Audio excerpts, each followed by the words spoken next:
Entonces, vamos a empezar. Quería agradecerles a todos para su presencia hoy. Y me presento, Marika Chazera, trabajo en el Instituto Francés como adjunta a la cooperación universitaria y es un honor presentar esta mesa con ustedes. Y voy a dar la palabra a nuestra presidente, Priscila Minotti, que va a presentar sus trabajos y presentaros un poco. Gracias. Bueno, buen día a todas y todos. Los trabajos que vamos a ver en esta mesa tienen en común que usan métodos y técnicas que, aunque están desarrollados a una escala local, tienen una implicancia enorme para poder entender, digamos, procesos y amenazas ambientales a escalas geográficas muchísimo mayores. En primer lugar, tenemos a Matías Tramontini, que es geofísico y doctorando con beca de CONICET en la Universidad en La Plata, también en esta misma disciplina, y donde en La Plata también él reside. Y nos va a hablar sobre la caracterización de la densidad de masa en volcanes utilizando radiografía de muones. Es un trabajo muy interesante y vamos a tener también, digamos, en esa presentación información sobre características del volcán Copahue, que es siempre un tema importante en nuestro país. Él además es docente en la Universidad Tecnológica Nacional en la Regional de La Plata y el trabajo que presenta es parte de su tesis doctoral. En segundo lugar, Axel Gualdoni Becerra, que es biólogo de la Universidad de Buenos Aires, nos va a presentar resultados de su tesis de grado con una ponencia que se llama Efecto de la cofloración de especies exóticas sobre la polinización de especies nativas, implicancias en ensayos de restauración ecológica. Y este título muy largo en realidad nos va a traer a el desarrollo del trabajo de su beca Estímulo, hecha en la Facultad de Agronomía de la UBA, pero tiene como lugar de trabajo la Reserva Ecológica de la Costanera Sur, y lo que nos va a contar en realidad es mostrarnos este lugar como un gran experimento ambiental. Axel vive en San Miguel, en el ámbito metropolitano de Buenos Aires, y es también docente del Departamento de Biología y Biodiversidad en Exactas en la Universidad de Buenos Aires. En tercer lugar, tenemos a Silvia Mancilla Fernández, que es médica veterinaria de la Universidad Nacional del Nordeste en Corrientes, donde es docente y también realiza su doctorado. Nos va a hablar sobre las distancias se acortan, factores de riesgos mundiales de enfermedades hemotrópicas en animales de compañía, y nos va a estar hablando de los últimos avances que ella y su equipo están haciendo en la caracterización de ADN de microorganismos presentes en pulgas y garrapatas que se transmiten a nuestras mascotas, estos microorganismos. Vive en San Luis del Palmar, una hermosa localidad en la provincia de Corrientes, que tengo el gusto de conocer. Nicolás Zabalegui es nuestro cuarto ponente, es químico de la Universidad Nacional de Buenos Aires, donde también desarrolla su doctorado con una beca de CONICET en el Centro de Investigaciones en Bionanociencias, en el grupo de espectrometría de masas. Nos va a presentar parte de su tesis doctoral en una ponencia que se llama Metabolómica marina por espectrometría de masas en condiciones ambientales, donde nos va a hablar sobre la caracterización de esa capa ultrafina de agua que forma la interfase entre el mar y la atmósfera. Por último, Federico Ariel Roy Puscama nos va a hablar de respuestas en la anatomía de madera de diferentes cultivares de vitis vinífera a la profundidad del suelo. Federico es ingeniero agrónomo de la Facultad de Ciencias Agrarias de la Universidad Nacional de Cuyo en Mendoza, es becario CONICET y cursa el doctorado en Ciencias Biológicas en Probiol, de la Universidad también de Cuyo, y su trabajo es muy importante en el contexto de cambio climático en esta región de producción de vinos tan importante de la provincia de Mendoza. Bueno, los dejo a todos estos ponentes que nos van a hablar ahora de sus interesantes trabajos. Perfecto, gracias Priscila. Entonces, Matías, ¿puede empezar? Bueno, hola a todos, gracias por la presentación. Voy a compartir la pantalla, así les muestro unas imágenes. Me tienen que habilitar, me dice. Ahora sí puede normalmente.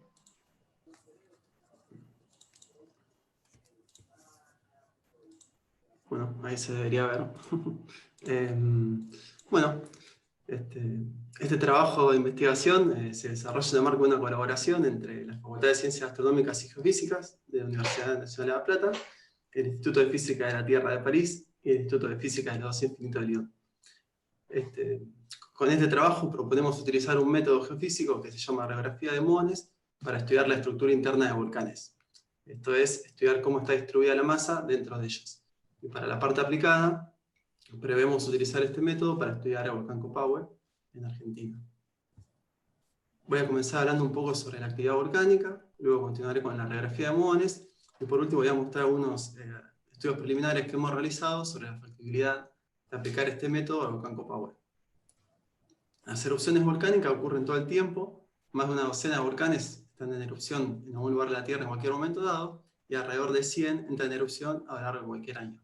En este contexto, cada vez más personas viven cerca de volcanes. Actualmente se estima que al menos 500 millones de personas viven en zonas que pueden ser potencialmente afectadas por actividad volcánica. Globalmente, durante el siglo XX, se estima que 80.000 personas fallecieron a causa de la actividad volcánica y entre 4 y 6 millones resultaron afectadas, ya sea porque fueron evacuadas, perdieron sus hogares o de alguna otra manera. Entre los peligros asociados a los volcanes, uno que es muy importante son los colapsos parciales de edificios volcánicos, ya que estos eventos se pueden producir tanto en asociación como en ausencia de la actividad volcánica. Estos fenómenos producen avalanchas de rocas y escombros que se aceleran rápidamente a lo largo de la pendiente de un volcán y pueden alcanzar velocidades de hasta 100 metros por segundo. Pueden ser desencadenados tanto por una erupción, como es el caso que ven en las imágenes de pantalla del volcán Mount St. Helens en Estados Unidos en 1980, como así también por algún desencadenante externo, como puede ser un gran terremoto, incluso un episodio de lluvias intensas, o mismo la actividad de los sistemas hidrotermales, muchas veces asociados a volcanes, producen estos fenómenos. Por lo tanto, para mejorar la evaluación de estos riesgos asociados a volcanes y mitigar sus efectos, es clave obtener imágenes de la estructura interna. La radiografía de muones, como comentaba antes, es un método geofísico que ha tenido un gran avance en las últimas décadas y permite estudiar la distribución de densidad de masa de un volcán. Esto es, de nuevo, cómo está distribuida la materia dentro de un volcán, la masa, midiendo la atenuación que el volcán produce en el flujo natural de muones. Los muones son partículas subatómicas que se generan en la atmósfera terrestre, en unos fenómenos que se conocen como cascadas de partículas. Las cascadas de partículas se producen cuando partículas cargadas provenientes del espacio exterior, que se conocen como rayos cósmicos también, llegan a la Tierra, interactúan con la atmósfera y en estas interacciones se producen las cascadas y entre todas las partículas que se generan se encuentran los muones. Los rayos cósmicos llegan a la Tierra constantemente, desde todas las direcciones, y a nivel de la superficie terrestre aproximadamente llegan 100 muones por metro cuadrado por segundo, algo así como un muón por minuto por centímetro cuadrado. Ahora bien, los muones tienen la particularidad de que interactúan muy poco con la materia, y por eso logran atravesar volcanes, pero interactúan lo suficiente como para ser utilizados para estimar la cantidad de materia que atraviesan dentro de un volcán. De esta forma, el método consiste en colocar un detector de muones, que también se conocen como telescopio de muones, frente al volcán que se quiere estudiar y registrar la cantidad de muones que lo atraviesan por unidad de tiempo y de trayectoria. Ahí en pantalla tienen esquematizado el principio del método. A estas escalas de dimensiones, la trayectoria de muón puede considerarse rectas. Entonces lo que se hace es medir el flujo de muones que atraviesa el volcán en el detector, digamos, y a partir de esta información, estimar la densidad media del volcán a lo largo de cada trayectoria que fue registrada en el telescopio. Básicamente el principio es que mientras más materia, mientras más masa se encuentren los muones en su trayectoria dentro del volcán, menos cantidad de muones van a llegar al telescopio en un tiempo dado. A modo de ejemplo, acá en pantalla pueden ver 3 radiografías de densidad de masa, en este caso del volcán La Soufrière de Guadalupe, el cual se encuentra en la isla de Guadalupe, en Francia. En este caso se utilizaron 3 telescopios de muones, En la parte superior izquierda de la figura ven las 3 posiciones donde se instalaron con puntos rojos. Hay una fotografía debajo de uno de los telescopios siendo instalado en uno de estos sitios, y a la derecha se encuentran las 3 radiografías. En estas imágenes, en la parte superior, la curva negra representa la silueta del volcán vista de cada posición, y por debajo, cada píxel, con colores que van de azul a amarillo, representan la densidad media a lo largo de cada trayectoria registrada en el telescopio. Se puede apreciar a través de este ejemplo cómo el método permite estudiar la heterogeneidad de un cuerpo geológico, en este caso un volcán, e identificar zonas con mayor o menor densidad de masa. Otra posibilidad que ofrece la radiografía de muones es medir de forma continua y estudiar cómo varía el flujo de muones que atraviesa un volcán a través de distintas regiones del mismo, utilizando un único detector. Esto es lo que se hizo en este trabajo de Yuri y colaboradores, y esto es interesante ya que la variación del flujo de muones puede ser interpretada en términos de desplazamiento, en este caso de este volcán, de desplazamiento de fluidos hidrotermales y generación de fumarolas, que fue lo que se hizo. En la imagen tienen a la derecha cómo fue variando el flujo de muones a través de las 4 regiones que están marcadas en la foto de la izquierda. Esto fue más o menos en un lapso de 3 meses. Y en la figura de la izquierda, con triángulos rojos y líneas punteadas, se encuentra marcada la posición de distintas manifestaciones del sistema hidrotermal de este volcán, que en este caso es un lago ácido y fumarolas. Como comenté anteriormente, prevemos aplicar este método en el volcán Copahue, así que bueno, a continuación les voy a mostrar un poco estudios preliminares que hemos realizado sobre la factibilidad de aplicar esta técnica allí. El volcán Copahue es un volcán que se encuentra en la frontera entre Chile y Argentina. Del lado argentino se encuentra en la provincia de Neuquén, y del lado chileno en la región de Biobío. En su cima, a 3.000 metros de altitud, se encuentra un cráter que se llama cráter El Agrio, el cual contiene en su interior un lago cratérico. Pueden ver una foto del cráter y el lago en la parte inferior izquierda de la imagen, y presenta actividad fumarólica permanente. Está considerado como el volcán de mayor riesgo en Argentina, debido a su cercanía a las localidades de Cabiau y Copahue, que se encuentran en un radio de 8 kilómetros del cráter. Y estas localidades, además, cerca del volcán hay atracciones turísticas, hay una villa termal, hay un centro de esquí, con lo cual la cantidad de personas que hay en la zona durante todo el año es bastante grande.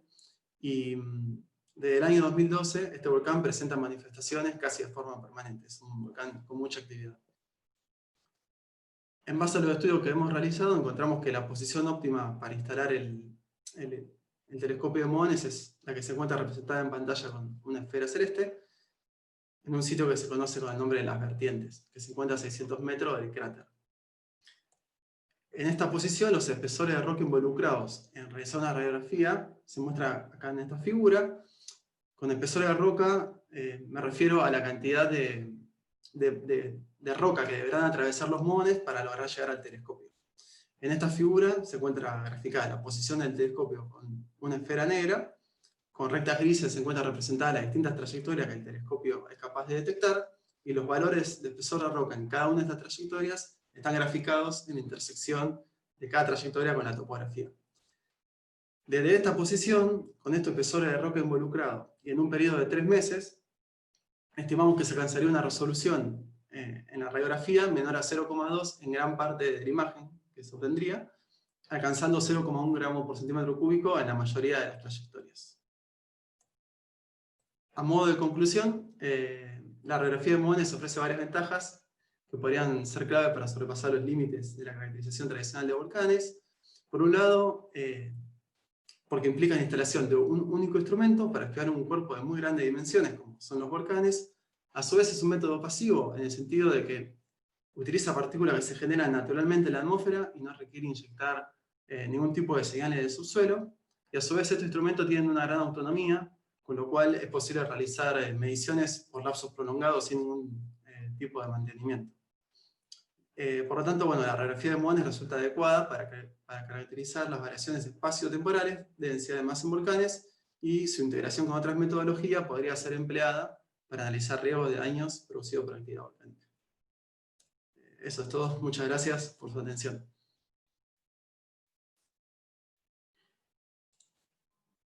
Gracias. Gracias, Matías.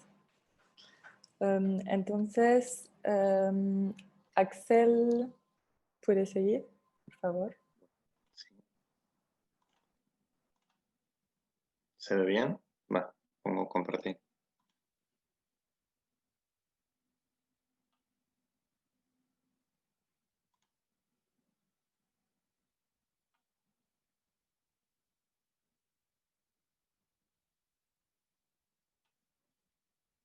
¿Se ve la pantalla completa?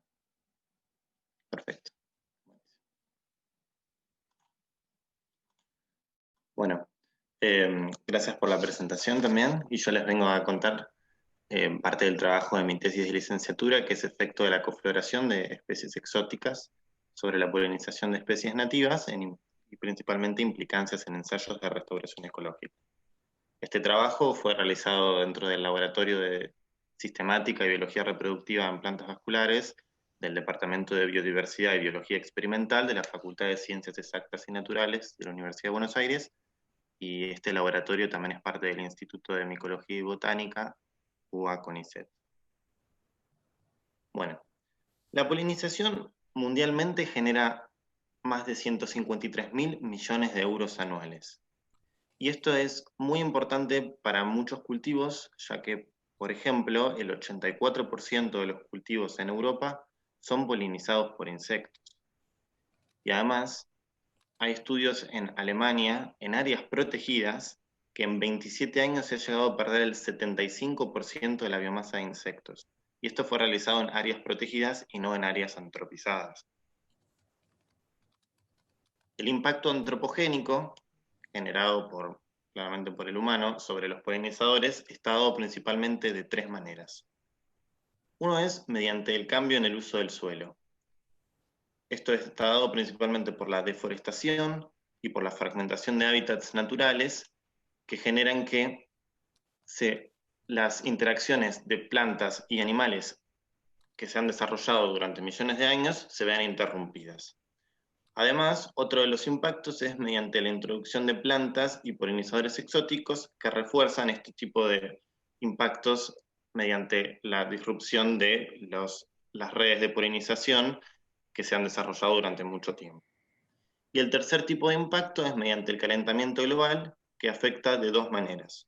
Uno es mediante el aumento del dióxido de carbono, el tiempo de floración y la apertura de esas flores se ve modificado, y además, mediante el aumento de la temperatura global, las floraciones se ven reducidas en tiempo y la actividad de los polinizadores también se ve desregulada con respecto a su regulación natural con respecto a lo de las flores. ¿Quiere decir esto? En general, con el aumento de las temperaturas, los polinizadores tienen un tiempo de actividad que dista del natural con respecto a las flores, entonces las flores terminan floreciendo en otro momento y no se encuentra el recurso disponible para los polinizadores, lo cual genera que estas plantas no se puedan polinizar y los polinizadores no tengan un recurso alimenticio. Pero, ¿afectan las plantas exóticas realmente a las nativas? Bueno, en ambientes donde se ha visto la cofloración y antesis de las flores exóticas con las nativas, se encontró una gran reducción de la frecuencia de visitas e interferencia interespecífica. ¿Por qué? Bueno, la reducción de frecuencia de visitas principalmente porque las plantas exóticas, que son invasoras, terminan ofreciendo una recompensa floral mayor. ¿Qué es una recompensa floral? En general, polen o néctar. Entonces, el polinizador aprende a ir a la planta exótica que le ofrece una mayor recompensa y deja de ir a la nativa. A su vez, los polinizadores que igual van a la nativa, a la planta nativa, en general acarrean polen de la planta exótica, y esto genera una deposición de polen de la especie exótica sobre el estigma de la planta nativa, imposibilitando que esa flor, la cual fue cubierta por el polen de la planta exótica, ya deje de ser viable debido a que no va a poder recibir polen de su propia especie.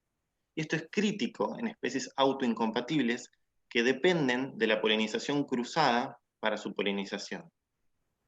Por otro lado, la restauración ecológica es el proceso de asistir a un ecosistema que ha sido degradado o destruido para poder restaurarlo ecológicamente, valga la redundancia, Y esto es fundamental en las redes de polinización, ya que esto aumenta su robustez y su constancia.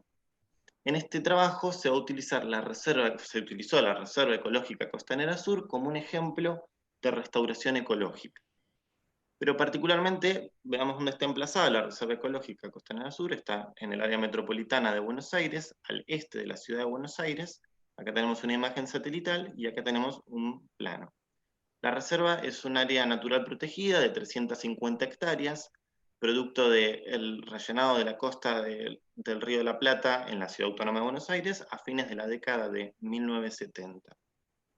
Esta reserva, en realidad en ese momento esta área fue colonizada por plantas exóticas y nativas de la región. Las nativas fueron principalmente de las ecorregiones de Pampa, Espinal, Delta e Islas del Paraná.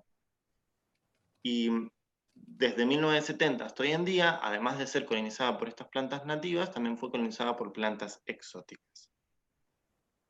Además de la colonización de estas plantas, se han realizado plantaciones colectivas en áreas particulares de la reserva con plantas en general ribereñas. Es por eso que este área de estudio, que está en realidad, que es toda esta área, denominada Ex-Covimet, que fue incorporada posteriormente a la reserva, es importante debido a que hace 10 años se realizó una gran plantación colectiva de especies ribereñas y desde hace 10 años que no se hizo ningún manejo de exóticas. Por lo tanto, las exóticas que crecieron coflorecen con las plantas nativas y es un gran área de estudio para estudiar ensayos de restauración desde el punto de vista de la polinización. Es por ello que uno de los objetivos de mi tesis de licenciatura fue estudiar la biología reproductiva de plantas con interés de conservación en un ambiente protegido de la ribera del Río de la Plata, para poder comprender las implicancias en ensayos de restauración ecológica. Bueno, con respecto a cómo es que fue realizado este trabajo, yo particularmente en esta ponencia voy a hacer hincapié en un par de especies exóticas y nativas, pero se llegaron a registrar 6 parejas de especies exótica y nativa, y yo voy a hacer referencia a un muestreo que fue el de enero de 2019, pero también se registró en enero de 2020 y se registró la fenología floral de las áreas, de las plantas nativas y exóticas del área desde septiembre de 2019 hasta marzo del 2020. Bueno, se registraron caracteres y visitantes florales, la identidad, la frecuencia y la actividad de una especie de planta nativa y exótica por día. En este caso voy a hacer referencia a Acacia bonaerensis, que el nombre vulgar es Ñapinday, que es esta planta con flores amarillas que vemos acá, y la especie exótica es una herbácea del hemisferio norte, que es Melilotus albus, introducida en el país como forrajera y también porque todas las abejas, la abeja de la miel en general la prefiere ante otro tipo de plantas. Se registraron mediante un diseño de medidas repetidas durante todo un día, por duplicado, de las 9 de la mañana a las 5 de la tarde, durante 15 minutos cada una de las plantas. En total, media hora de trabajo por hora, en el cual se registró qué polinizadores fueron, la identidad, la frecuencia, y se capturaron algunos polinizadores para luego realizar su montaje. Una vez montados y determinados los tipos de grupos funcionales de los visitantes, se les extrajo el polen del cuerpo, de las distintas partes del cuerpo, y se realizó una microcetólisis para después compararla con la cetólisis realizada de un herbario de especies en flor del área de estudio. ¿Esto por qué se realizó? Porque se necesitó de una palinoteca de referencia para poder comparar los morfotipos polínicos y así poder determinar a qué plantas y en qué porcentaje y cuánto polen llevaban de cada una de ellas habían visitado cada uno de los polinizadores. Bueno, con respecto a los resultados parciales, se identificaron 4 grupos funcionales de visitantes florales. Apis mellifera, la abeja de la miel, fue el principal polinizador de ambas especies, que es del orden Hymenoptera de la familia Apidae. Polybia scutelaris, que es una avispa, también del orden Hymenoptera, pero de la familia Vespidae. La familia Mucidae y la familia Syrphidae del orden Diptera, que fueron agrupadas debido a sus comportamientos con respecto a las flores. Y la familia Staphylinidae del orden Coleoptera. Los primeros 3 polinizadores fueron compartidos en ambas especies y el último simplemente se observó en la planta nativa. Con respecto al número de visitas entre ambas especies, el promedio total de visitas en la especie exótica fue el doble que en la especie nativa. Y si nos concentramos en su principal polinizador, que fue Apis mellifera, la relación fue de 3 a 1, siendo del 98% de las visitas en la especie exótica, con un 2% del orden Diptera y un número mucho menor de Polybius cutelaris que no se puede observar en el gráfico. Y en el caso de la especie nativa, la mitad simplemente fue por Apis mellifera y podemos observar una mayor diversidad de visitantes en la especie nativa, que son el 39%, el 8% y el 3%. Con respecto al número de granos de polen transportados, en los polinizadores que fueron capturados en la especie exótica, que es Melilotus albus, el promedio de granos transportados de esa especie fue de un 73.000. Mientras que en la especie nativa, los polinizadores capturados en ella, en promedio portaban alrededor de entre 500 y 600 granos de polen. Esto nos da una relación de 123 veces más granos de polen llevan las especies que visitan a la especie exótica que lo propio en las nativas. Por lo tanto, podemos afirmar de que claramente se está generando que las especies estén prefiriendo las especies de polinizadores estén prefiriendo a un tipo de planta. Por otra parte, con respecto a la relación de la carga polínica de los morfotipos polínicos acarreados, esto es, la relación entre el principal morfotipo de polen que llevaban las plantas, los insectos capturados en una planta, con respecto al siguiente, que nos da referencia de qué otras plantas visitó y cuánto polen acarrea, fue la relación en la especie exótica de 793 a 1 y en la especie nativa de 20 a 1. Por lo tanto, podemos afirmar de que terminan siendo polinizadores específicos de una especie, mientras que, si bien la relación 20 a 1 es una relación importante, no es tanto, es 40 veces menor que en la especie exótica. Con respecto al ensamble de visitantes florales, según el índice de similitud, los ensambles de visitantes entre ambos días fueron entre 40 y 47% similares. La relación de diversidad entre la especie nativa y la exótica fue de 10 a 1 y de 7,8 a 1, o sea, es mucho más diversa la especie nativa, y lo mismo ocurre con la equitatividad, 8 a 1 y 6,2 a 1. Por lo tanto, según los resultados de una campaña y de un par de especies exóticas y nativas, la diversidad y la equitatividad de visitantes florales fueron mayores en la especie nativa. Y la frecuencia de visita de Apis mellifera, por otra parte, que fue el principal polinizador, el número de granos de polen transportado y su relación con respecto al siguiente morfotipo polínico transportado fueron superiores en el caso de la especie exótica.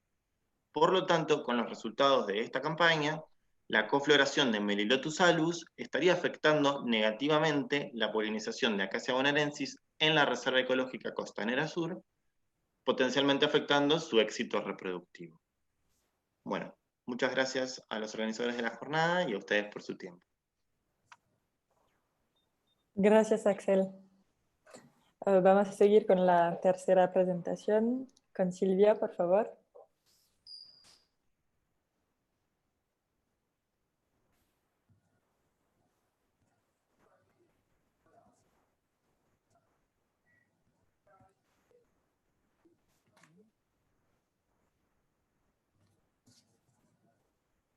¿Ven?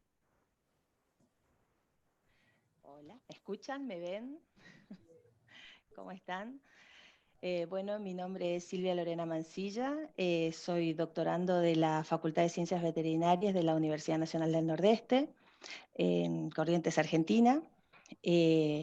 La ponencia que van a ver ahora es sobre el trabajo que envié para el Congreso y bueno, y les voy a comentar también un poco de cómo esto se enmarca dentro de mi tesis de doctorado. El título de hoy es Las distancias se acortan, factores de riesgo mundial de enfermedades hemotrópicas en animales de compañía. Para hablar un poco de la problemática de estas enfermedades, en la actualidad varios estudios confirman el desplazamiento de vectores desde áreas tropicales a áreas templadas. Este desplazamiento es favorecido, por un lado, por el cambio climático, y este desplazamiento de vectores lleva consigo también que las enfermedades hemotrópicas transmitidas por estos vectores se trasladen a zonas donde los médicos veterinarios no están acostumbrados a tratar esas patologías. Y es por eso que todo este movimiento de vectores y de enfermedad se considera en la actualidad que son patologías emergentes a nivel mundial. Estos vectores, como les decía, llevan consigo agentes infecciosos, que son los causales de enfermedades hemotrópicas.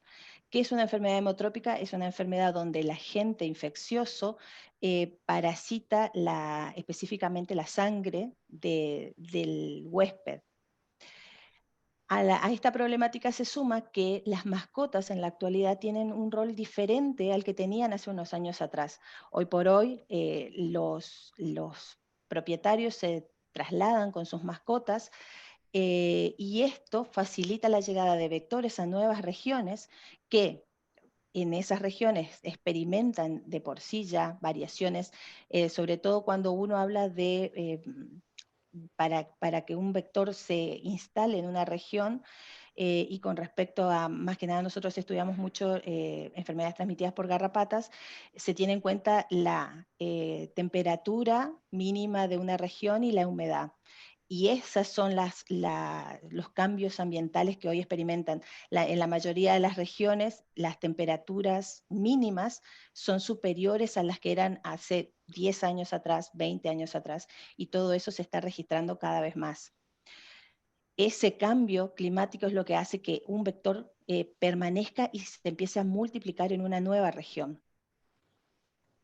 Porque hablábamos, en este trabajo se presentó que las distancias se acortaban porque ya en el 2004, en la consulta de la OPS-OMS, los expertos sobre riqueciosis en América discutieron el aumento de estas patologías, de estas enfermedades y el riesgo que conllevaba para la salud humana.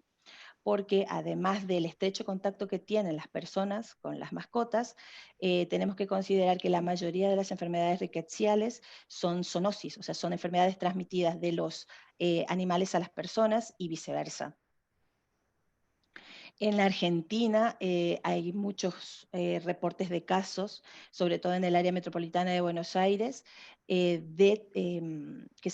se realizan en el marco del Instituto Malbrán, que dan fe de esta zoonosis y de cómo se están presentando cada vez más casos en humanos de enfermedades que hasta hace un tiempo se registraban en animales.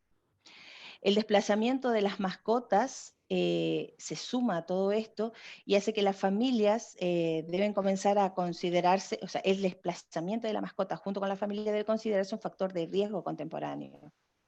Los animales se trasladan con los propietarios sin mayores requisitos que un plan sanitario y un certificado de salud. Hoy por hoy las legislaciones dentro del país y fuera del país requieren solamente estas dos cosas. Por eso desde cuando uno participa desde la universidad o desde cuando aporta desde cursos de actualización para colegas, hace mucho hincapié en esto, porque todo el sistema y el control epidemiológico termina en un consultorio veterinario, donde ese veterinario tiene que ser lo más riguroso posible para cuando expide ese certificado de buena salud se asegure que ese animal que va a viajar no tenga vectores ni tenga enfermedades. Yo creo que uno hace mucha concientización por ahí en este sentido, porque es la forma en que tenemos ahora para controlar y tratar de disminuir ese movimiento de vectores y enfermedades. A esto sumamos que los viajes aéreos acortan muchísimo más las distancias y las mascotas están recorriendo miles de kilómetros y yendo a zonas donde antes no habían vectores ni enfermedades hemotrópicas. Si hablamos de redistribución, nos referimos, cuando hablo de vectores, a garrapatas, que son las mayores patologías que nuestro grupo investiga, pero también tenemos que tener en cuenta pulgas y piojos. Estos vectores van a transmitir bacterias, como dentro del grupo de las rickettsias, pero también hay que considerar, por lo menos en nuestra región consideramos las parasitosis, como Babesia y Leishmania. Cuando uno habla de concientización, lo que quiere es lograr que se entienda la salud como una sola, la que involucra a plantas, al planeta, plantas y animales. Algunos ejemplos que después van a ver en la bibliografía también de muchos trabajos que hablan sobre cómo los vectores se están desplazando. Nuestro grupo específicamente trabaja con patologías transmitidas por rifocéfalo sanguíneo, que es la garrapata marrón del perro. En Argentina se han hecho muchos trabajos que grafican cómo en áreas templadas, donde antes no se registraba casos ectoparasitosis en las mascotas, hoy sí se registran. Yo estoy en una región que realmente esto es algo cotidiano para nosotros. La garrapata es parte de la mascota más o menos en nuestra región, pero porque tenemos nuestra temperatura mínima es de 15 grados la mayor parte del año y tenemos 70% de humedad la mayor parte del año, lo cual es favorable para que esta garrapata todo el año esté activa. Diferente de la región del centro del país, por ejemplo, donde sí tienen temperaturas inferiores y eso hace que la garrapata entre en periodos de inactividad. En nuestra región esto es prácticamente inexistente. Por eso es que tenemos tanta incidencia de casos. Cuando hablamos de agentes infecciosos, nuestro grupo específicamente trabaja en bacteriología, trabajamos en diagnóstico de Ehrlichia y anaplasma, pero también se hace en la región, se hace mucho trabajo en parasitosis, como por ejemplo de Leishmania, Babesia, Hepatosum, Toxoplasmosis, Dirofilariosis y Trypanosomiasis. Todas estas enfermedades son zoonosis, o sea, nuestras mascotas las padecen y las personas son posibles blancos también de infección. Para graficar, nosotros trabajamos dentro de la familia Anaplasmataceae, buscamos género Ehrlichia, dentro del género Ehrlichia canis, Wihi chafensis, y dentro del género Anaplasma, Anaplasma platis y Phagocytophilum. Algunas fotos son propias y otras son para graficar la presentación. Específicamente mi tesis se centra en mejorar el diagnóstico, porque se sabe, la presentación clínica de estas enfermedades se superponen, muchos síntomas se superponen. Entonces, desde la clínica es muy difícil realmente cerrar un diagnóstico.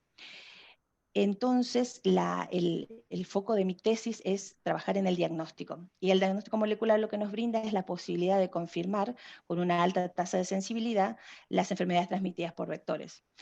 Lamentablemente no todos los países cuentan con esta herramienta como parte de los servicios diagnósticos de rutina en medicina veterinaria de animales de compañía.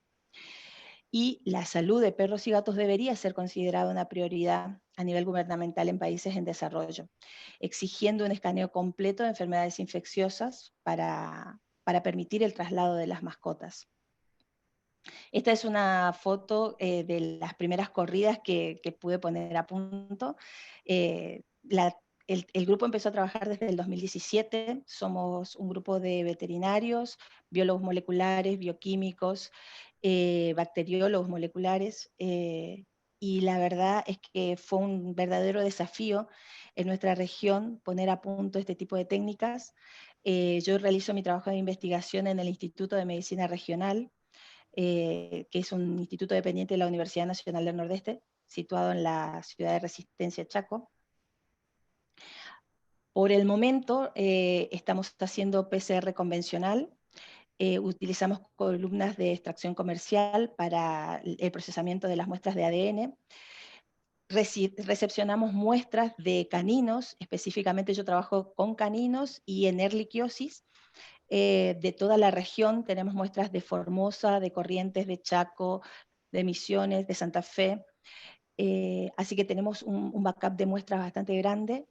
Ya voy por mi tercer ciclo de muestreo en el marco de mi tesis de doctorado, y fue realmente un desafío, y creo que a nosotros nos llena de orgullo como grupo poder estar haciendo este tipo de diagnósticos en nuestra región, porque antes dependíamos de mandar al exterior y ahora, bueno, hay otros grupos que se están desarrollando también, pero realmente hacerlo en nuestra región y con los medios que uno tiene disponibles es todo un desafío y apasionante sobre todo.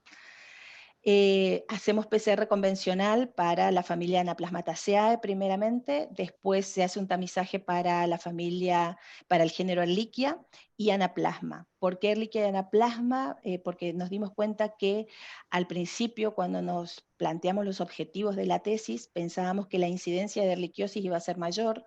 Después de 2 ciclos de muestreo no fue tan alta la incidencia, por eso es que empezamos a considerar a Anaplasma y nos damos cuenta que no solo tenemos presentaciones de la enfermedad, sino que también hay coinfecciones, incluso coinfecciones con Leishmania, que es muy frecuente en nuestra región.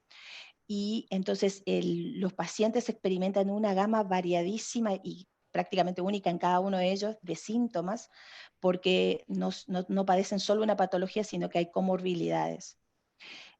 Todo este trabajo de PCR convencional ahora lo estamos trasladando a real time, los protocolos, para mejorar la capacidad diagnóstica y el número, sobre todo, de muestras a procesar. La pandemia ha hecho su mella en esto porque nuestro instituto es un instituto cabecera ahora para el diagnóstico de COVID, así que por ahí no va a la velocidad que uno quisiera, pero la verdad que estamos muy orgullosos como grupo de investigación de los avances que estamos haciendo en nuestra región. Y bueno, próximamente ya se envió a publicación los datos del primer año de ciclo de muestreo que tenemos. Un poco de bibliografía, para los que les interese, tenemos los protocolos que se citan en alguno de estos trabajos, le hemos hecho las modificaciones acorde al equipamiento y los recursos que tenemos en nuestra región. Una foto solo para graficar que detrás de una tesis hay un montón de gente que trabaja y le pone empeño y la verdad que eso a veces ayuda a que uno pueda hacer ciencia. Así que muchas gracias. Muchas gracias, Silvia. Vamos a seguir con Nicolás, por favor.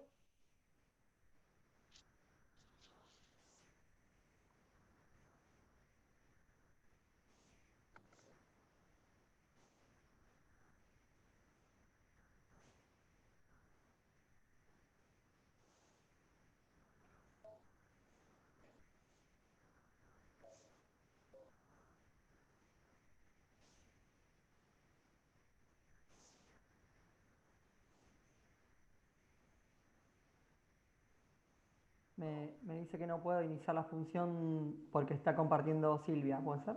Ah, Silvia puede... Sí, Ah, perfecto, muchas gracias. Ahí está, disculpen.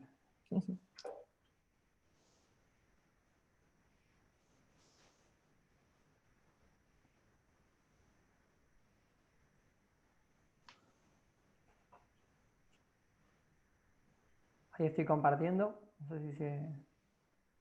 No se ve por el momento. Bueno, Ahora sí, bueno. empezamos, perdón.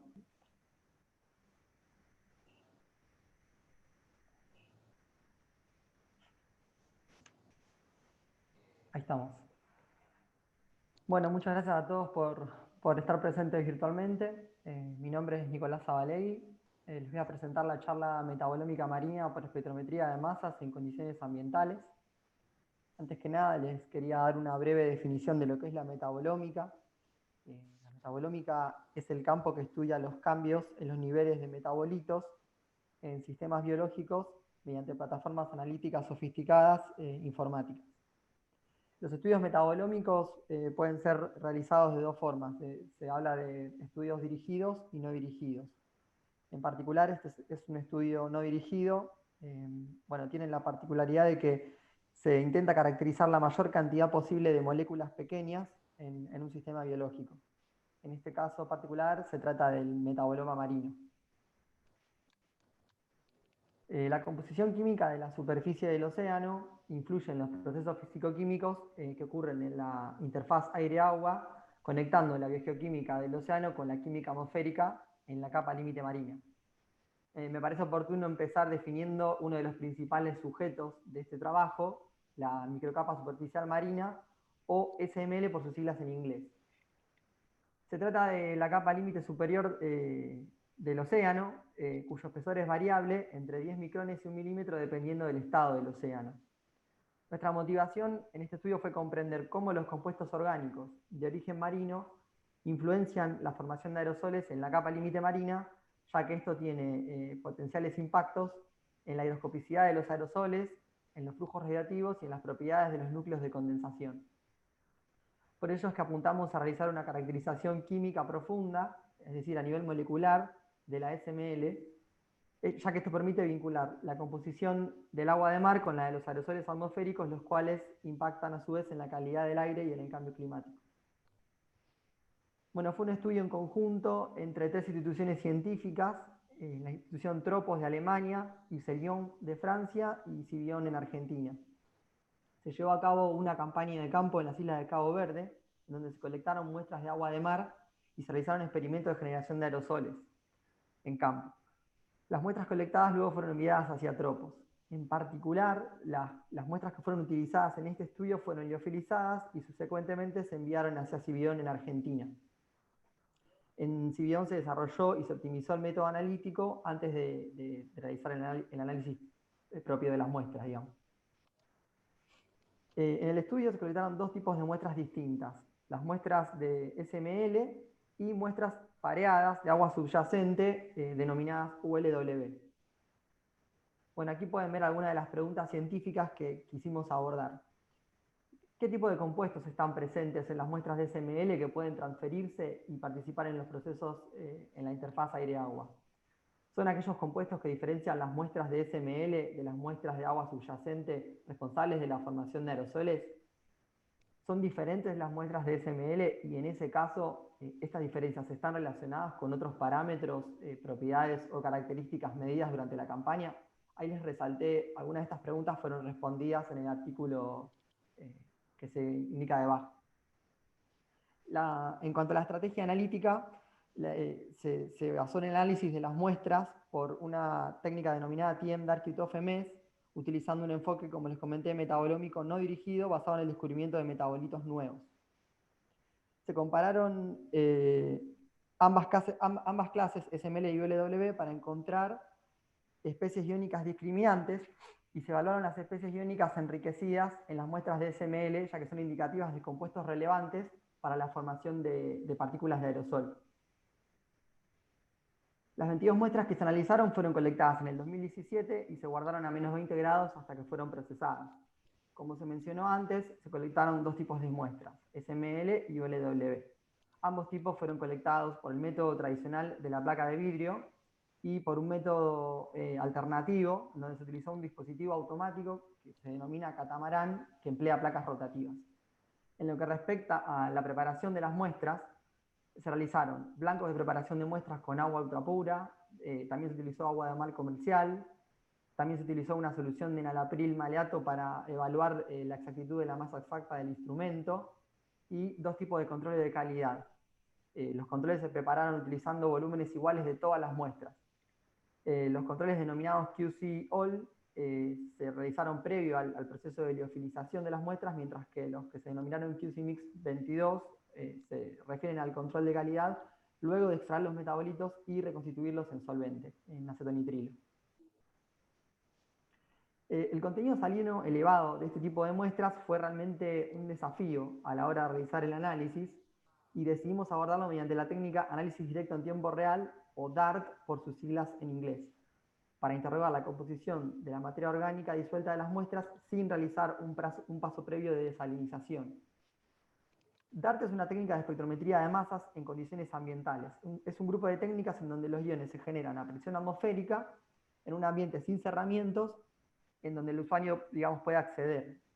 La ionización se realiza en condiciones suaves y puede llevarse a cabo incluso con la muestra en su estado original, en donde la preparación de muestra es nula o mínima.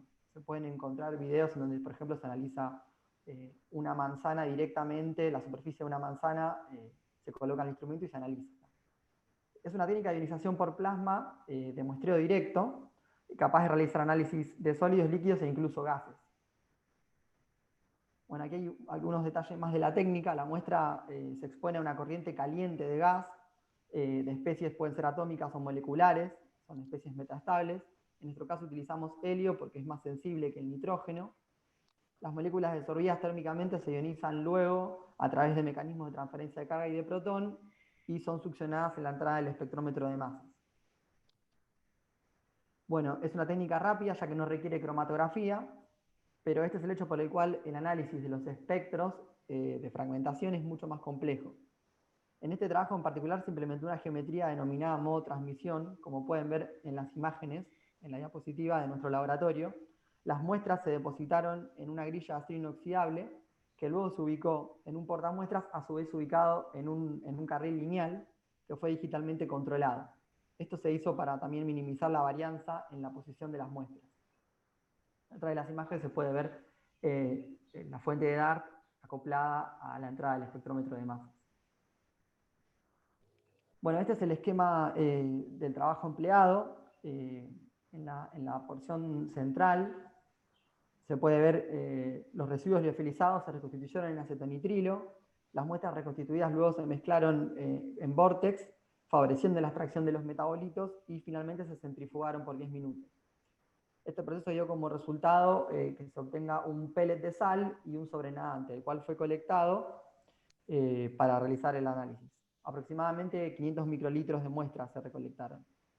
En lo que respecta al preprocesamiento de datos, inicialmente se definió una masa de referencia para poder corregir las derivas de las masas exactas que se adquirieron en el experimento.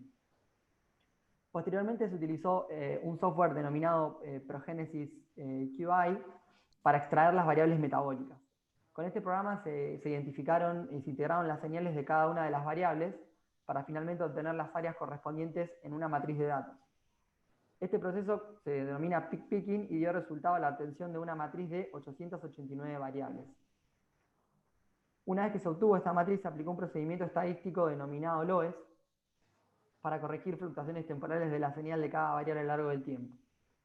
Y bueno, las variables con un desvío estándar relativo superior al 30% en los controles de calidad que les comenté se descartan. Solo aquellas variables con una intensidad promedio en las muestras mayor a 5 veces en los blancos, en comparación con los blancos, perdón, fueron retenidas. Finalmente se realizó un curado manual de la matriz, se obtuvo una matriz curada de 51 variables, la cual fue normalizada por R total. Las matrices obtenidas antes y después se utilizaron para realizar análisis estadísticos multivariados y construir modelos supervisados y no supervisados. Y el proceso concluye con una etapa de identificación de variables que voy a describir brevemente en las diapositivas que siguen. Aquí se muestra un análisis de PCA y de TSNE, son modelos de reducción de la dimensionalidad. En la izquierda, en la gráfica de scores que se desprende del análisis por componentes principales, se muestra que si bien las mayores diferencias están dadas entre los distintos blancos que se emplearon y las muestras de agua de mar, se lograron discriminar las muestras de agua de mar de Cabo Verde de las muestras de agua de mar comercial. Además, los controles de calidad se encuentran agrupados y esto indica datos de buena calidad y un desempeño adecuado de la plataforma analítica. Los resultados proporcionados por el otro método, el método TSNE, que es una técnica no lineal, a diferencia de PCA, que es lineal, concuerdan con los resultados obtenidos por PCA y enfatizan la reproducibilidad del método desarrollado para analizar las muestras. Se realizó inicialmente un modelo de PCA en base a las 51 variables metabólicas extraídas para las muestras SML y OLW, como se puede observar en el gráfico de score de la izquierda, y no hay un agrupamiento claro de las muestras. Luego se llevó a cabo un modelo ortogonalizado de análisis discriminante que se denomina OPLSDA, por sus siglas en inglés, el cual se acopló a un método de selección de variables utilizando un algoritmo genético. La intención de todo este proceso fue encontrar un panel de variables reducido que maximizara la exactitud en la clasificación para la comparación binaria SML u LW. Mediante la implementación de estos métodos de análisis se logró aislar un panel de 11 especies iónicas que permitió discriminar las muestras SML de las muestras pareadas ULW, como se ve en el centro de la figura. Y finalmente se aplicó un modelo no supervisado nuevamente, se puede ver en la figura de la derecha, utilizando exclusivamente las 11 variables discriminantes. Se ve un cierto grado en la figura de la derecha, un cierto grado de separación de las muestras a lo largo de la componente principal número 3, de acuerdo a la profundidad de colección de las muestras, es decir, SML o ULW. Asimismo, bueno, como les comenté, se intentó asignar una identidad a cada una de estas 11 variables, las variables seleccionadas por el algoritmo genético. A partir de los valores de masa exacta obtenidos con el espectrómetro de masas, se generaron fórmulas moleculares para cada una de las 11 variables. y también se realizaron experimentos de espectrometría de masas en tándem para reunir una mayor cantidad de información y contribuir al proceso identificatorio. Bueno, esta tabla resume el cociente que se calculó en cada muestra para cada variable discriminante. En términos generales, las variables discriminantes fueron identificadas como ácidos grasos, saturados, alcoholes grasos, péptidos, compuestos bromados y compuestos orgánicos que contienen boro en su composición química. La identificación putativa del panel de variables discriminantes capaz de diferenciar las muestras SML de las ULW proporcionó una evidencia adicional para apoyar la formación de aerosoles orgánicos secundarios, o SOA, detectada en los experimentos realizados en campo durante la campaña. El gráfico de scores, que se desprende del PCA que se ilustra aquí, muestra que las muestras de SML no se distinguieron en el vaciamiento de colección, es decir, no se distinguieron en base a GP o catamarán. Y también señala las 5 muestras que se analizaron adicionalmente para la formación de SOA en campo. 2 de estas 5 muestras dieron lugar a la formación de aerosoles, que son las que se encuentran resaltadas con un círculo. A partir de estos resultados se construyó un nuevo modelo de PCA contemplando solo aquellas 5 muestras que fueron analizadas por la estrategia TM-DARK QTOF-MS y en experimentos de campo de generación de SOA. La figura muestra que la segunda componente principal claramente separa las muestras de acuerdo a la formación de aerosoles. 4 de las 7 variables con mayor valor absoluto en el gráfico de pesos asociado a la componente principal número 2 fueron identificadas como compuestos orgánicos que contienen boro. Si bien bueno, es un número bajo de muestras, estos resultados sugirieron que las muestras de SML que dieron lugar a la formación de partículas estaban enriquecidas con compuestos orgánicos que contienen boro y con otras moléculas no identificadas. A modo de conclusión, el método analítico basado en la estrategia TM-DARK QTOF-MS acoplado a análisis estadístico multivariado permitió estudiar la composición orgánica de las muestras, de ambos tipos de muestras colectadas en las islas de Cabo Verde sin la necesidad de salinizar las mismas. Y la estrategia fue implementada de manera exitosa logrando discriminarlas. La identificación tentativa del panel de metabolitos discriminantes sugiere que los compuestos halogenados, alcoholes grasos y compuestos orgánicos que contienen boro están disponibles para procesos de transferencia en reacciones fotoquímicas en la interfaz aire-agua del océano. Los resultados combinados de ambas estrategias sugieren que los compuestos orgánicos enriquecidos en la interfaz aire-agua pueden estar contribuyendo a la capacidad diferencial de formación de SOA de las muestras de SML. Bueno, los resultados del trabajo se pueden encontrar en la referencia que ven en la diapositiva, que se publicó este año en la revista ICP. A modo de cierre, me gustaría agradecer a todos los coautores que participaron en este trabajo y a las agencias de financiamiento, y especialmente a mi directora de tesis, María Eugenia Monge. Y muchas gracias a ustedes por su atención y por darme la posibilidad de presentar mi trabajo aquí. Disculpen si me excedí un poco del tiempo. Gracias, Nicolás, no hay problema. Okay. Seguimos y acabamos esta mesa con Federico, por favor. Bien, voy a pasar a compartir la pantalla. Sí.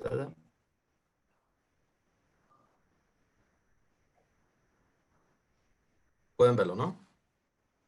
Sí. Bueno, primero que nada, gracias por la posibilidad de participar en estas jornadas. Mi tema de tesis se enfoca en respuesta fisiológica de distintos cultivares de vitis vinífera a situaciones de suelo contrastante, y hoy voy a presentar un trabajo que es parte de mi plan de tesis. Y bueno, para empezar, como bien dijo Priscila al principio, este estudio se realizó en la provincia de Mendoza, por lo que voy a contextualizarlo en función de las características de este lugar. Y bueno, de manera introductoria, la provincia de Mendoza, ubicada al centro oeste de la República Argentina, es un reconocido productor de vinos a nivel mundial, integrante de una de las capitales del vino a nivel internacional, concentra el 70% de la superficie cultivada con vid en el país, con un total de 151.490 hectáreas. Y los cultivares predominantes aquí son el Malbec, la Bonarda, el Cabernet Sauvignon, Syrah y Tempranillo, dentro de lo que son las variedades tintas. El clima de Mendoza es del tipo desértico árido, con precipitaciones anuales comprendidas entre 200 y 250 milímetros, y tiene un régimen pluviométrico del tipo monzónico, por lo que más del 80% de las precipitaciones anuales se concentran en el verano. En este lugar, la combinación de escasas precipitaciones y de la gran evapotranspiración hacen que la agricultura solo sea posible gracias a la irrigación. Por lo tanto, el recurso hídrico es de vital importancia en esta zona, teniendo en cuenta que la agricultura consume más del 80% del agua disponible disponible, mientras que el consumo humano representa apenas un poco más del 10%. Mendoza se compone de 5 oasis, irrigados por ríos, en los cuales concentra su producción agrícola. Estas tierras irrigadas representan menos del 4% del territorio provincial y es donde se concentra el 95% de la población. Entonces el desarrollo de la población y de la agricultura depende del agua de los ríos de deshielo y por ende de la nieve acumulada en la cordillera de los Andes. Entonces sería de esperar que inviernos con mucha nieve resulten en ríos y arroyos con grandes caudales, y a la inversa pasaría en años poco nevadores. Pero las nevadas no solo hacen aportes directamente al caudal de los ríos, sino también son elementos de recarga de glaciares y de reservas de agua subterránea. De esta manera, los glaciares presentes en la cordillera representan un importante recurso hídrico y el deshielo de los mismos actúa como amortiguador durante periodos de sequía. El deshielo de los glaciares de la cordillera puede contribuir con hasta el 50% o más de la escorrentía total de algunas cuencas. Como consecuencia del cambio climático, se ha experimentado una menor acumulación de nieve en los últimos 10 años, resultando en disminuciones en la masa de los glaciares y en los caudales de los ríos. Consecuencia de esto es que desde el año 2010 se ha declarado la crisis hídrica en la provincia de Mendoza. Y según modelos predictivos a corto plazo, estos indican una menor escorrentía debido a situaciones de menor precipitación en cordillera. Y en el largo plazo se proyectan grandes reducciones en la escorrentía, sobre todo para finales del siglo XXI, debido a la pérdida creciente de masa de los glaciares a causa de este cambio climático. Por lo tanto, el recurso hídrico en esta región y en esta zona debe ser usado de la manera más eficiente posible. Ahora bien, retomando el tema de la viticultura, actualmente la exploración de nuevos terruños lleva a los productores y a los enólogos a buscar zonas cada vez más cercanas a las cordilleras, buscando entre otras cosas altura, temperaturas más frescas, mayor insolación, que son factores que ayudan a la calidad del vino. Esto que vemos acá en la imagen es la región del Valle de Uco en Mendoza, zona que más ha crecido en superficie cultivada con vid en los últimos años. Y el avance de zonas del Pedemonte o cercanas a la cordillera trae el problema de una alta heterogeneidad en el suelo, lo cual por un lado es deseado por los viticultores en la búsqueda de diversidad de terruños, pero genera problemas en el manejo debido a las diferencias de vigor que se generan dentro de las parcelas. Además, la llegada del agua a zonas cada vez más altas también implica otros desafíos y otras complicaciones. En esta zona, los suelos pueden presentar situaciones de profundidad extrema, sobre todo en pequeñas escalas de superficie. Como por ejemplo acá podemos ver un suelo franco-limoso profundo, y en una situación totalmente contrastante podemos ver suelos cortos o muy poco profundos, constituidos principalmente por un gran volumen de cantos rodados en una matriz arenosa. La planta de vid tiene la capacidad de expresar diferente plasticidad fenotípica según el ambiente. Esto quiere decir que cambios en el ambiente pueden causar diferentes expresiones en el mismo individuo o planta. Este fenómeno muchas veces es un aliado importante de los seres vivos en respuesta a cambios ambientales.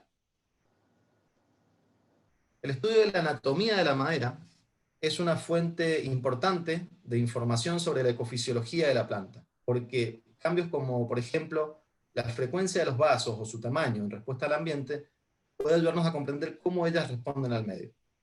Por ejemplo, pequeños cambios en el diámetro del vaso pueden aumentar considerablemente el flujo, pero haciendo a la planta más vulnerable a la cavitación por estrés hídrico.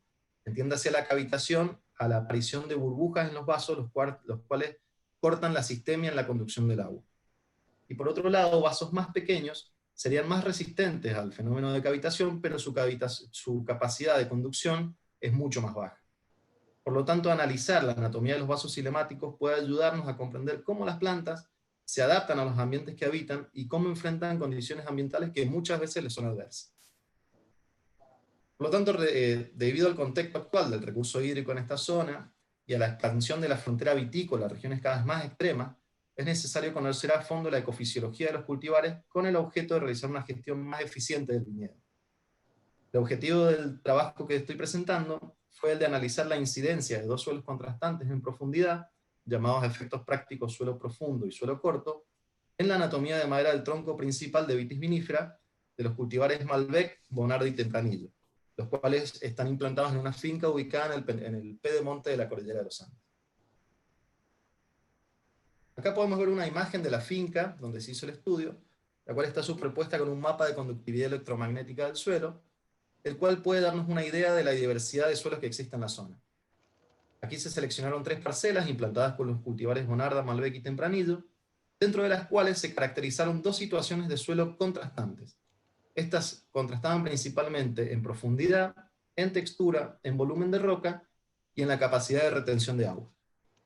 En cada situación de suelo se ubicaron las unidades experimentales en las cuales luego se tomaron las muestras. Y bien, y el muestreo consistió en la extracción de un tarugo de madera en la zona del tronco principal de la planta, y sobre estas muestras se aplicaron técnicas de análisis anatómico, y entre muchas variables analizadas acá voy a presentar aquellas relacionadas al crecimiento radial del tronco, que es el ancho del anillo de crecimiento, el cual está marcado en amarillo, y el área de vaso, que podemos ver un ejemplo acá marcado en verde. Y yendo a algunos resultados, los gráficos a continuación muestran los valores de ancho de anillo acumulado, es decir, la suma de todos los anchos de los anillos correspondiente a toda la vida de la planta. En color verde podemos ver a las plantas de suelo profundo, mientras que el color azul representa las de suelo corto. Y los asteriscos sobre los gráficos indican las diferencias significativas. Entonces vemos que las respuestas varían según el cultivar. Por ejemplo, en el caso de Bonarda, este muestra diferencias en el crecimiento entre los 2 tipos de suelos los 2 primeros años, y luego estas diferencias desaparecen. En el caso de Malbec y Tempranillo, estos muestran amplias diferencias en favor de las plantas de suelo profundo. Hasta acá podemos deducir que el hecho de que Bonarda no presente diferencias entre suelos indicaría un cierto grado de independencia de este cultivar con respecto al ambiente suelo. Por otro lado, Tempranillo evidenció una diferencia excepcional y significativa entre los 2 tipos de suelos, lo que sugiere que el crecimiento de este cultivar sería más sensible al tipo de suelo corto, con una preferencia por los suelos profundos. Malbec también mostró esta preferencia, como Tempranillo, por las condiciones de suelo profundo, pero no tan extremas.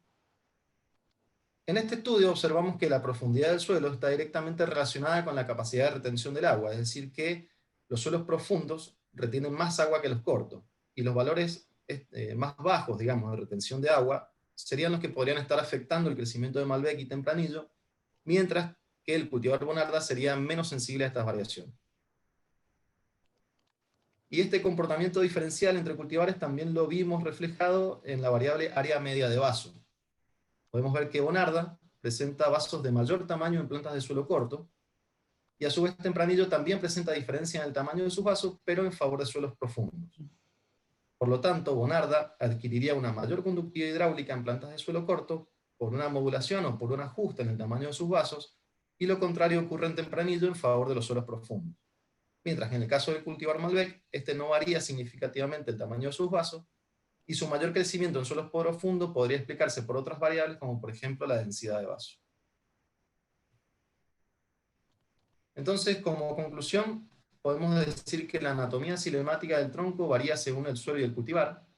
En el caso de Bonarda, vimos que en cuanto a su crecimiento radial le fue indistinto el ambiente suelo en el que se encontró, probablemente debido en parte a variaciones en el área del vaso. Y por otro lado, Malbec y Tempranillo resultaron más sensibles a las condiciones del suelo corto, desde el punto de vista del crecimiento radial, presentando menos cambios en la anatomía vascular en el caso de Malbec, y variaciones en el tamaño de vaso a favor de suelos profundos para el caso del Tempranillo. Y para finalizar, decir que estas respuestas observadas en el trabajo son todavía más complejas e incluyen otras variables que terminan de explicar el comportamiento de estos 3 cultivares. Pero con estas 2 variables se puede ilustrar de alguna manera que los cultivares podrían tener una capacidad de adaptación diferente entre ellos, lo que los podría hacer más aptos para algunos ambientes y para otros no. Estos resultados hasta acá podrían tentarnos a pensar de que el cultivar Bonarda podría cultivarse en sectores de suelo corto. Otra opción sería también ajustarle manejos de riego específico, o por otro lado se podría pensar que Tempranillo sería recomendable su cultivo en suelos profundos con una mayor oferta hídrica. Pero, si bien estas son evidencias que surgen del análisis de la anatomía de madera, estas deberían ser primero comparadas con datos de producción de uva y de calidad de vino. Además también de poner a prueba estudios de riego que puedan comprobar las respuestas que hemos visto. Sin embargo, este conocimiento puede ser una base para comenzar a pensar en estrategias de manejo apropiadas, en áreas de en áreas extremas, como con fuerte heterogeneidad de suelo, y por otro lado también generar técnicas agronómicas específicas en función del cultivar que permitan un manejo más eficiente del agua en este contexto de crisis hídrica. Bueno, eso es todo. Espero haber sido claro y muchas gracias. Muchas gracias, Federico. Gracias a todos por sus presentaciones, exposiciones, que estaban muy interesantes. Y ahora voy a dar la palabra a Priscila, si su conexión le permite, para hacer las preguntas. Si no, lo haré.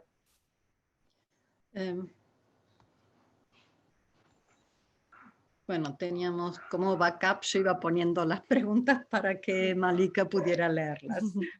Así que, empezando por Matías, me interesaría conocer un poquito más cómo se relaciona la densidad de masa de un volcán con los riesgos de erupción o daños de erupciones. Bueno, la densidad de masa se relaciona, por ejemplo, en sistemas, volcanes que tienen un sistema hidrotermal muy activo, como es el caso de volcán Copahue, por ejemplo, de la Sufrida de Guadalupe. El sistema hidrotermal tiene la propiedad de que puede alterar la estabilidad del edificio volcánico, ya que los fluidos hidrotermales que saturan la roca pueden conducir a la inestabilidad, con lo cual uno esperaría que haya menor densidad de masa en regiones fuertemente alteradas por sistema hidrotermal, por ejemplo. Otra forma en que se ve afectada, por ejemplo, es cuando yo mostré lo de la medición en forma continua. Si uno tuviera un reservorio en el cual se evapora de repente fluidos hidrotermales y se genera una fumarola, como pasó en la Soufrière, uno esperaría que la cantidad de muones que llega aumente, porque bueno, había materia ahí que se evaporó. Con lo cual, en el caso de la estabilidad, es un poco eso, lo que decía de identificar regiones que han sido alteradas, con lo cual la densidad es menor. Y bueno, eso me parece que es la forma en que se puede utilizar, digamos. Bueno, muchas gracias. Ahora para Axel. Ya que este es trébol blanco, ¿no? La especie, el Melilotus albus, es uno de ¿no? los nombres, sí. ¿Con qué otras especies nativas podría estar compitiendo, obviamente fuera de la reserva ecológica, ya que este trébol es una especie muy difundida en toda la región chacopampeana, y hay otras acacias, ¿no? También en la zona. Sí, Sí, es que sabes, no solamente con acacias, o sea, claramente, nativas de la región hay bastantes en la región pampeana, pero principalmente va a estar compitiendo con plantas que tengan flores que tengan una morfología similar, porque dependiendo de la morfología de la flor, el polinizador va a ir a esa planta o no. En este caso, las plantas tenían una coloración similar, que era amarilla y blanca, y poseían la misma recompensa, que era polen. En el caso de las especies con las que podría estar compitiendo, serían las plantas que tuviesen una recompensa similar y bueno, también una morfología similar. Pero no solamente con plantas nativas, sino que también puede estar compitiendo con cultivares, como por ejemplo la alfalfa, que también es una leguminosa que, si bien no es de color similar, posee más o menos la misma recompensa polínica. Qué interesante. Bueno, muchas gracias. Ahora tengo una pregunta para Silvia, que tiene que ver con el tema de adopción de perros. Y de lo que yo sé, muchas veces cuando se va a dar un perrito en adopción, la erliquiosis se suele relevar así en forma superficial, viendo el color de las encías. Sí. En función de lo que tu grupo de investigación y vos en particular están haciendo, no sé si en el fondo, digamos, al final del estudio, hay algo que pueda implicar desarrollar métodos de bajo costos, así que permitan hacer detecciones tempranas y poder tratar en especial cachorritos, ¿no? Antes de que... Claro. La evaluación de las mucosas aparentes y la búsqueda de petequias es lo que hasta ahora, digamos, los veterinarios en un consultorio buscan. Eso es lo que se sabía. Cuando la tesis, en realidad, originalmente el proyecto de tesis contemplaba poner a punto la técnica molecular y hacer un score de predicción clínica. Eso es lo que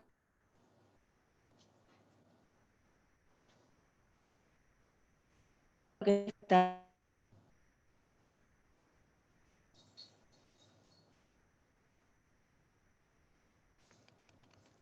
más vamos a tener mayor incidencia de casos. No, la realidad nos llevó a ver que teníamos menos casos de Ehrlichia que los planteados inicialmente, y empezamos a buscar comorbilidades, porque para que una muestra, o sea, para que una muestra se acepte y se incluya en el estudio, tiene que cumplir ciertos criterios de inclusión. Los criterios se cumplían, pero efectivamente después cuando uno hacía el análisis molecular no tenía Ehrlichia, pero se cumplían criterios. Entonces, por eso empezamos a ampliar la búsqueda diagnóstica, y terminamos haciendo pruebas para leishmania y para anaplasma. La idea era esa, justamente abaratar los costos, porque la biología molecular no es tan accesible. Ahora se la puede realizar porque está en el marco de un proyecto de investigación. Lo que planteamos igual, más allá de poder o no hacer un score dentro del marco de la tesis, es hacerlo, quizás no se pueda realizar en el marco de la tesis, pero sí en el posgrado. Y afinar un poco más lo que es la toma de muestras.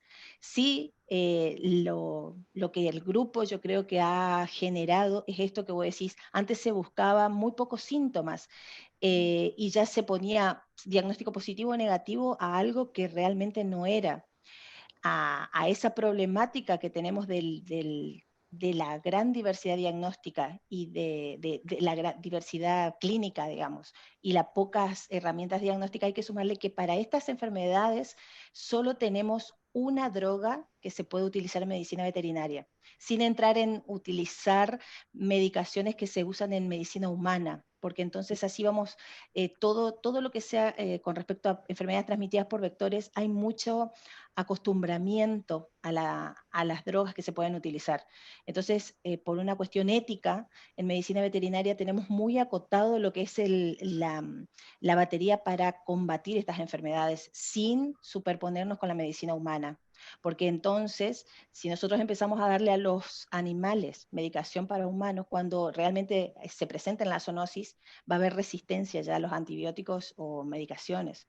Entonces, la problemática a veces de una simple garrapata uno trata de hacer mucha educación. Yo creo que lo que primero empezamos a hacer en el grupo es hacer educación de los propietarios de veterinarios, de empezar a instalar el tema como algo importante porque afecta a la salud humana.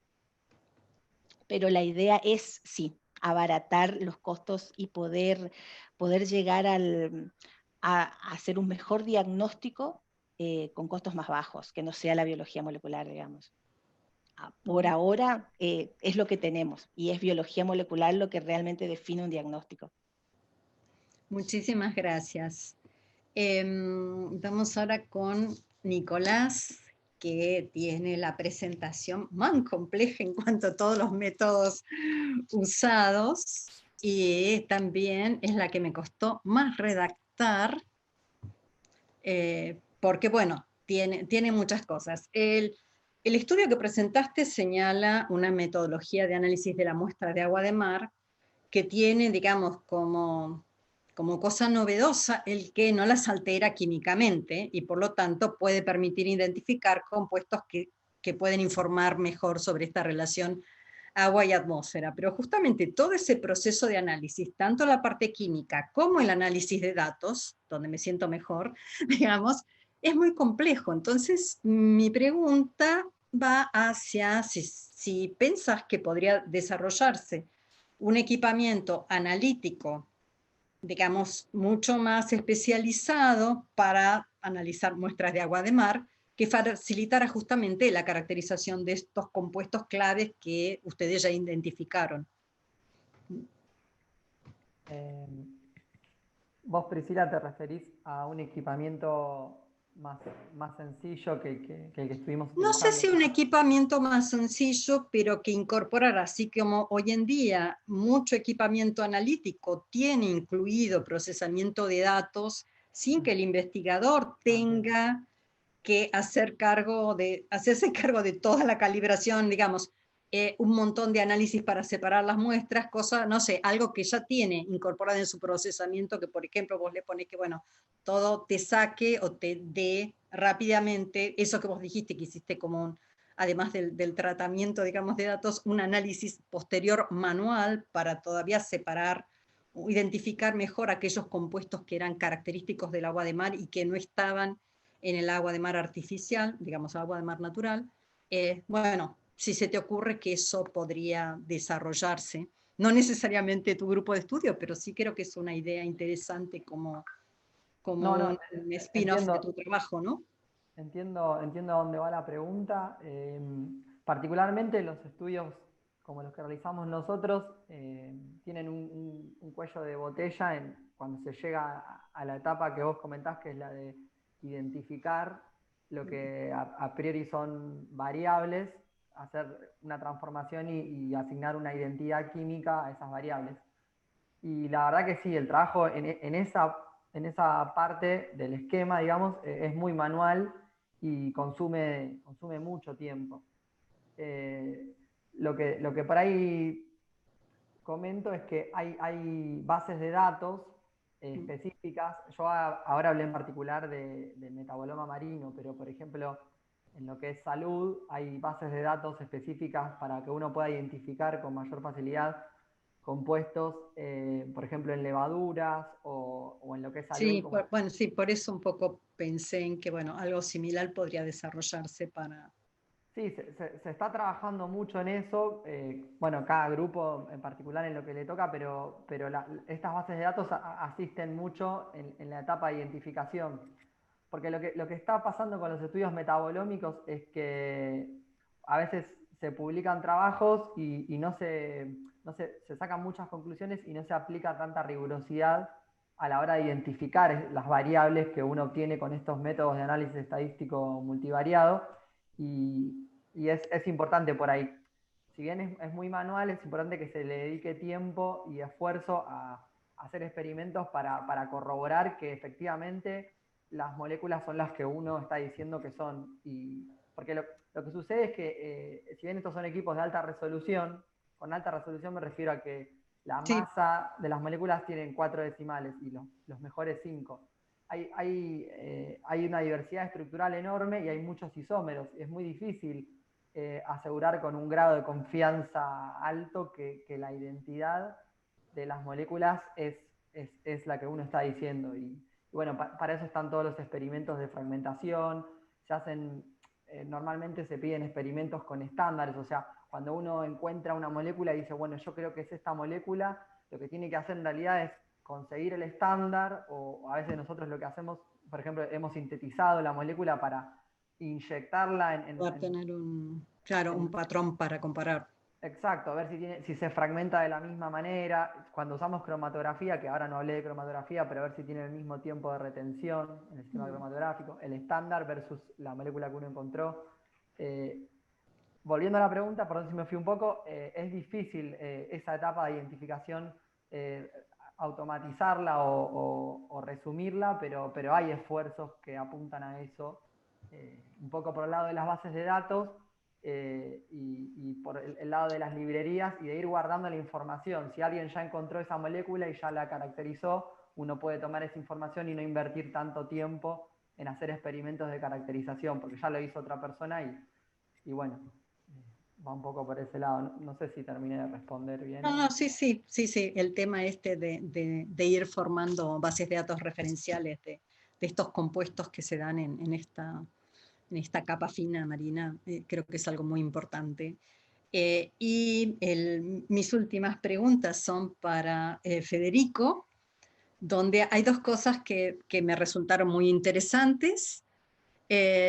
Una es el hecho de que los cultivares en la zona que vos estuviste viendo tienen distintas respuestas, digamos, tendrían distintas respuestas a su consumo de agua, dadas las características de la madera que estuviste contando, cosa que de acuerdo a la oferta o cómo viene la tendencia de disponibilidad de agua, o los pronósticos de disponibilidad de agua que puede haber en distintas, llamémosle, facetitas de una área montañosa, como las donde se están poniendo los cultivares, podría ser que, bueno, los agrónomos que están trabajando ahí puedan recomendar, digamos, tener un mix de como varietales o cultivares que estén mejor preparados para condiciones de sequía extrema o donde no haya problemas. Pero en realidad mi pregunta original tenía que ver con si lo mismo ocurre también con las especies leñosas nativas que hay ahí en la zona, que están ahí rodeando los cultivares. Es decir, también se da, no vengo de la botánica, entonces también tienen estas diferencias así en la estructura del xilema en la madera, que están informándote sobre sus requerimientos o sobre el consumo de agua. Bueno, yo mucha experiencia en plantas nativas no tengo, pero sí tuve una pasantía durante mi estudio en la universidad en la cual analizamos una especie que se llama la rea, que es jarilla, no sé si la conocen, que es una planta muy distribuida acá.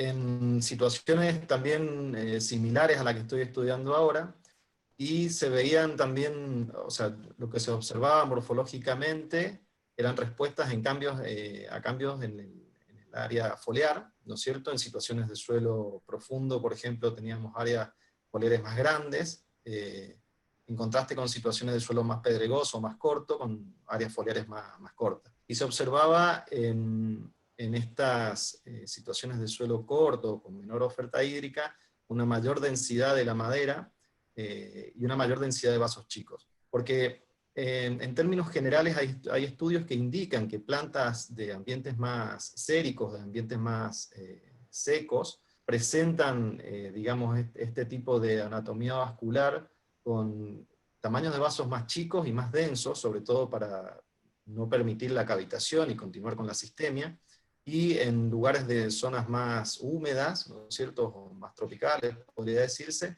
por lo general las plantas tienden a tener menor densidad de vasos, pero de vasos más grandes. Esa es mi experiencia acá con plantas nativas, pero es una tendencia general, según estudios que hay, a que haya ese tipo de comportamiento en cuanto a la anatomía vascular.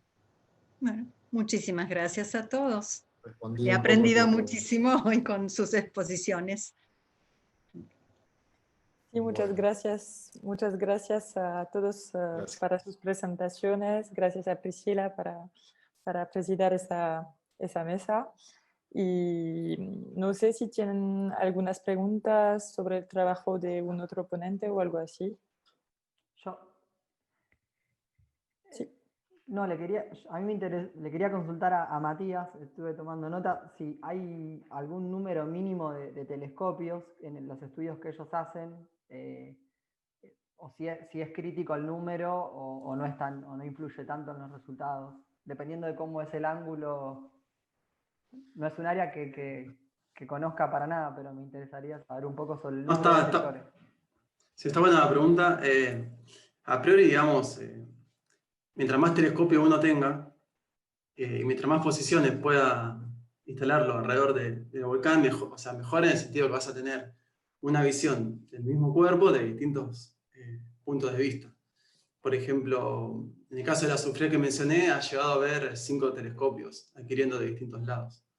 Eso lo que te aporta es poder restringir más, digamos, dónde están las variaciones que vos observás, porque vos cuando observás de una sola posición, estás viendo como, o sea, los muones atraviesan, digamos, vos ves el total que atravesó de materia. No podés saber en qué lugar de la posición que atravesó está, no sé, una anomalía, por ejemplo. Entonces el hecho de tener varios te va a permitir por ahí mejor ver eso, digamos. Como analizar bien en qué parte de toda la trayectoria se encuentra, no sé, una región que tiene, por un momento, más densidad o menor. Pero bueno, a priori, por ahí más a tu pregunta, con uno, digamos, puedes hacer una radiografía, no necesitas más de uno para hacer una radiografía. Pero bueno, quería comentar que mientras más tenga, en realidad mejor, digamos, se puede explorar más de distintos ángulos, mejor todavía. Pero con uno ya se puede hacer. Así. Muchas gracias. Gracias por la pregunta. Y bueno, aprovecho también para decirle gracias a Marika y a Priscila también por Sí, creo las que Priscila preguntas. tiene Tengo una última preguntita más para Sí, Matías. sí. Bueno, sí. Pero ¿qué se especifica del software que usas para hacer la gráfica tan hermosa ¿cómo se llama? De la densidad de materia del volcán y los rayos que salen del telescopio? Me encantó y bueno, ya La que mostré al final. así que Bueno, aprovecho y pregunto bueno, si es esa algo la que tiene es. con el telescopio o es algo que... No, eso es totalmente, digamos, es MATLAB. No sé si. Ah, con MATLAB, ok. No, pensé MATLAB, que sí, sí. quizás era otra. Ok, está bien. Claro. No, es el programa que generalmente, bueno, uso yo para la mayoría de las cosas que hago en este tema, digamos. Está bien. Bueno, muchas gracias. No, nada. Gracias. Perfecto. Entonces, si no tienen más preguntas, vamos a cerrar esa mesa y os invito a la restitución de las mesas a las 5:45 de la tarde. Pues, Muchas gracias. A bientôt. Bueno, muchas gracias. Gracias a Chao. todos. Chao. Chao. Chao. Perfecto.